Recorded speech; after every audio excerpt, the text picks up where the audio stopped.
Hello guys, मैं आप सभी को आज के इस वीडियो में उपबोलियाँ क्या है, उपभाषा क्या है, उपभाषा जो होती है वो मैं बताऊंगी कि उपभाषा क्या है। तो हिंदी उत्तर भारत की बहुसंख्यक लोगों की भाषा है।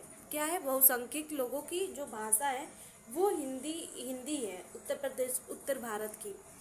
और उत्तर भारत एवं भारत के 10 प्रांतों में हिंदी बोली जाती है। इन प्रदेशों को हिंदी प्रदेश कहा जाता है, जिसके अंतर्गत जिसके अंतर्गत क्या आता है कि हिमाचल प्रदेश, हरियाणा, दिल्ली, राजस्थान, उत्तर प्रदेश, उत्तराखंड, बिहार, झारखंड, मध्य प्रदेश तथा छत्तीसगढ़ आता है। और इस संपूर्ण भूभाग को हिंदी देश या हिंदी प्रदेश कहा जाता है। क्या कहा जाता है कि हिंदी प्रदेश या हिंदी देश कहा जाता है। इन सभी राज्यों की भाषा हिंदी ही है, भले ही उसका क्षेत्रीय भेद कुछ अलग हो। इन हिंदी के क्षेत्र के अंतर्गत 5 अन्य भाषाएं बोली जाती हैं इन्हीं जिन्हें हिंदी उपभाषा भाषा कहा जाता है। तो आज उसी को मैं उस भाषा को मैं बताऊंगी कि 5 वो जो प्रमुख बोलियां हैं वो कौन कौन सी है। तो पहला नंबर है पश्चिमी हिंदी, राजस्थानी, पूर्वी, बिहारी और पहाड़ी। ये 5 जो है वो है। उसके अंतर्गत क्या क्या आते हैं, क्या है वो क्षेत्र क्या है उसका, वो मैं बताऊंगी। तो पश्चिम हिंदी उपभाषा जो है फर्स्ट नंबर पे है। तो उसको मैं बताती हूँ कि इस उपभाषा का क्षेत्र पश्चिमी में पंजाबी और राजस्थानी की सीमा से आरंभ होकर पूर्वी में अवधी बघेली की सीमा, उत्तर पहाड़ी, दक्षिण में मराठी की सीमा तक विस्तृत है। इस भाषा के क्षेत्र के अंतर्गत 5 प्रमुख बोलियां हैं। क्या है इसके अंतर्गत? पश्चिमी हिंदी के अंतर्गत 5 आते हैं। कौन कौन से? खड़ी बोली, बांगुर बांगुर बांगुर मतलब हरियाणवी, हम बोलते हैं हरियाणवी, और ब्रजभाषा, कन्नौजी, बुंदेली। ये 5 पश्चिमी हिंदी के अंतर्गत आते हैं। ठीक है। और उसके बाद से मुंबई, मद्रास, हैदराबाद के मुसलमान घरों में प्रयुक्त बोली, जिन्हें दक्षिणी हिंदी की संज्ञा दी जाती है, इसी उपभाषा वर्ग की मानी जाती है। किसकी? इसी उपभाषा वर्ग की मानी जाती है, पश्चिमी हिंदी उपभाषा की मानी जाती है। दूसरे नंबर पे हमने डाला है राजस्थानी का क्या है कि राजस्थान प्रदेश की भाषा है। इसके अतिरिक्त यह सिंध और मध्य प्रदेश की कुछ भागों में बोली जाती है। क्या? सिंध और मध्य प्रदेश के कुछ भागों में बोली जाती है। राजस्थानी का प्राचीन रूप डिंगल है। क्या है? डिंगल और पिंगल नाम सुना ही होगा, डिंगल है। व्यापक रूप से साहित्य रासो ग्रंथ जैसे ढोला मारू दुहा, पृथ्वी राजरासो आदि में इसी भाषा का प्रयोग किया है। राजस्थानी की कवित्री मीरा, संत कवित्री दादू दयाल चंद्र दास और हरिदास आदि के वाड़ियाँ प्रसिद्ध है। राजस्थानी में गद्य की परंपरा मिलती है। राजस्थानी के अनेक बोलियां और उपबोलियां हैं। तो राजस्थानी के अंतर्गत कितनी उपबोलियां आती हैं वो मैं बताऊंगी। तो राजस्थानी के अंतर्गत पहला है मेवाड़ी। तो मेवाड़ी क्या होता है कि मेवाड़ी के बारे में मैं थोड़ा बहुत बताऊंगी कि मेवाड़ी का क्षेत्र जोधपुर, अजमेर, मेवाड़, बीकानेर, जैसलमेर, जौनपुर तक फैली है। विशुद्ध मारवाड़ी जोधपुर तथा उसके आसपास की बोली है। क्या है? विशुद्ध जो मारवाड़ी है उसके जोधपुर के आसपास की बोली जाती है। और वहीं पे दूसरा है जयपुर। ये सब आएगा राजस्थानी के अंतर्गत। मारवाड़ी, जयपुर, मेवाती, मालवती। तो ये ये जो 4 बोलियां हैं वो आएंगे राजस्थानी के अंदर। तो जयपुर नगर की बोली है ढूढ़ाड़ी, इसका दूसरा नाम है। जयपुर जो नगर है, जो जयपुर है, उसके अंतर्गत उसका दूसरा नाम है ढूढ़ाड़ी। ढूढ़ाड़ी है। बिंदु और कुंभ में भी इस बोली से संबंधित उपबोलियां प्रचलित हैं। जयपुर में मेवाती क्या है कि मेवाती मेवो जाति से संबंधित है। ये कोई जाति है मेवो, उससे संबंधित है। स्थान में मेवाती कहलाती है। यह अलवर भरतों के उत्तर पश्चिमी भाग तथा गुड़गांव क्षेत्रीय दक्षिणी पूर्वी भाग में बोली जाती है। मेवाती जो है गुड़गांव दक्षिणी पूर्वी भाग में बोली जाती है। मालवी जो भाषा है वो है मध्य प्रदेश के मालवा प्रांत की बोली है। शुद्ध मालवा लगाना भूल गई थी मैं। इसको बोलते हैं मालवी।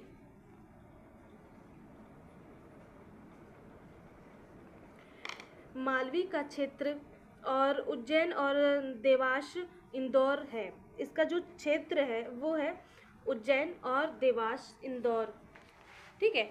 और उसके साथ आ जाएगा अब ये राजस्थानी की बोलियां थी 4।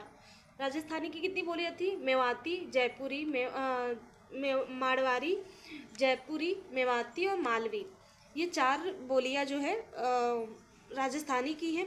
और पश्चिमी की है खड़ी बोली बागुरी, जिसको हरियाणवी बोलते हैं, ब्रजभाषा कनौजी और बुंदेली, ठीक है।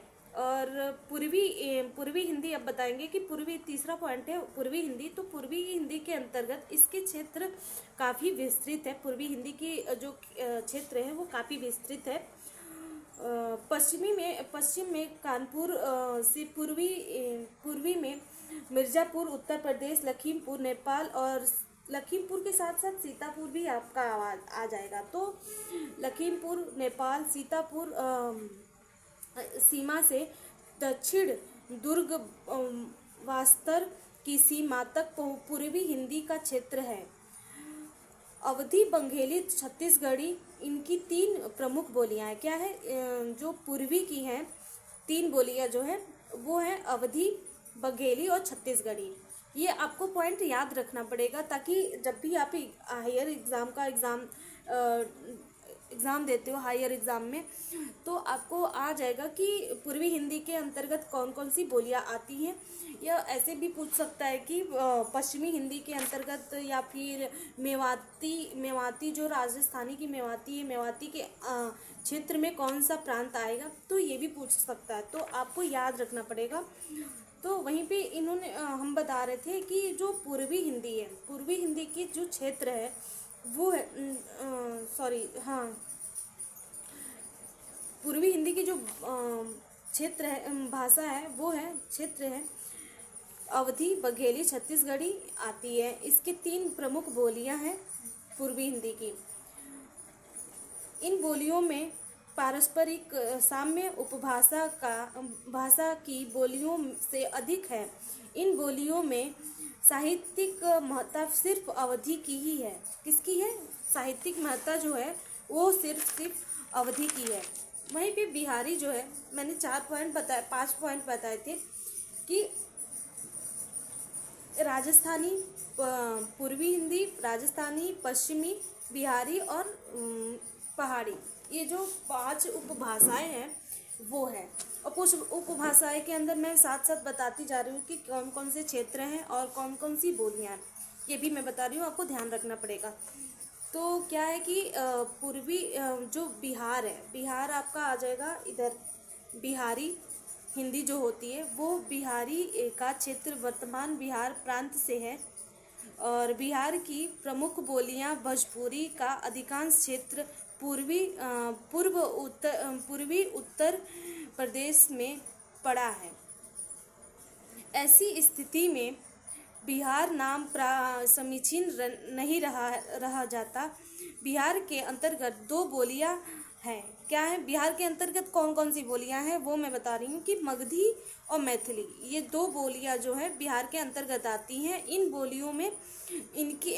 बोलियों में इतनी विषमता है कि डॉक्टर सुनीत कुमार चटर्जी जो हैं वो कहते हैं कि श्रेष्ठ भाषा वैज्ञानिक उन्हें एक वर्ग में रखना उचित नहीं समझते। मैथिली और साहित्य रचनाओं में परंपरा मिलती है। क्या है? मैथिली और साहित्य रचनाओं में परंपरा मिलती है उनकी।